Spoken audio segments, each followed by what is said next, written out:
और अब खबर प्रदेश से। बलरामपुर में धर्मांतरण के आरोपी छांगुर बाबा पर बुलडोजर एक्शन जारी है।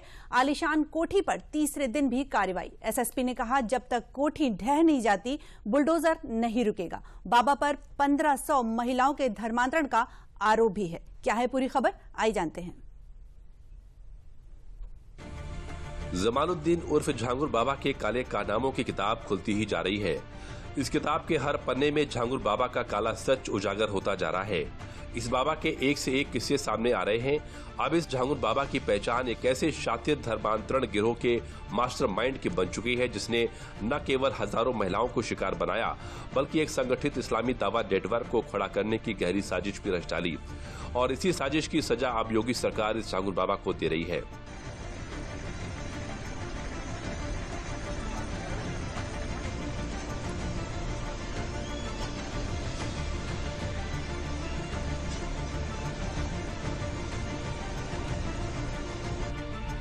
यूपी के बलरामपुर में अवैध धर्मांतरण के सरगना जमालुद्दीन उर्फ झांगुर बाबा के काले साम्राज्य पर तीसरे दिन भी बुलडोजर का एक्शन जारी रहा। सरकारी जमीन पर अतिक्रमण कर बनाई गई झांगुर बाबा की आलीशान किलेनुमा कोठी पर प्रशासन का बुलडोजर लगातार गरज रहा है। हालांकि बाबा की ये कोठी इतनी मजबूत है कि इसको तोड़ने के लिए जेसीबी को भी जद्दोजहद करनी पड़ रही है।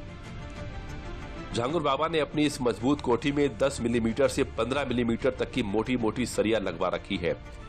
इसका कंक्रीट मटेरियल भी ऐसा इस्तेमाल किया जो आमतौर पर ब्रिज और पुल निर्माण में प्रयोग होता है। इसी के चलते बाबा की कोठी बेहद मजबूत है, जिसे तोड़ने में बुलडोजर को भी काफी मशक्कत करनी पड़ रही है।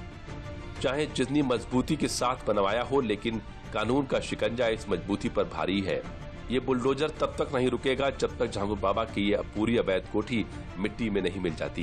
जो यहाँ ध्वस्तीकरण की कार्रवाई चल रही है, झांगुर बाबा और जो नवीन नोरा उर्फ जलालुद्दीन की प्रॉपर्टी है, इससे ध्वस्तीकरण की कार्रवाई चल रही है। और जब तक पूर्ण ध्वस्तीकरण नहीं कर लिया जाता है, तब तक ये कार्रवाई चलती रहेगी। पूरे मामले में जो लोग भी इन्वॉल्व हैं, सभी की जाँच चल रही है और सभी के विरुद्ध कार्रवाई की जाएगी। बलरामपुर में झांगुर बाबा की जिस कोठी को जमींदोज किया जा रहा है, ये किसी महल से कम नहीं है। पूरी कोठी सीसीटीवी से लैस थी। प्राइवेट पावर प्लांट लगाया गया था। दर्जनों सोलर पैनल लगे थे। बाउंड्री पर कटीले तार बिछे थे। कथित तौर पर इनमें करंट दौड़ता था ताकि कोई भी कोठी के आसपास न भटक पाए।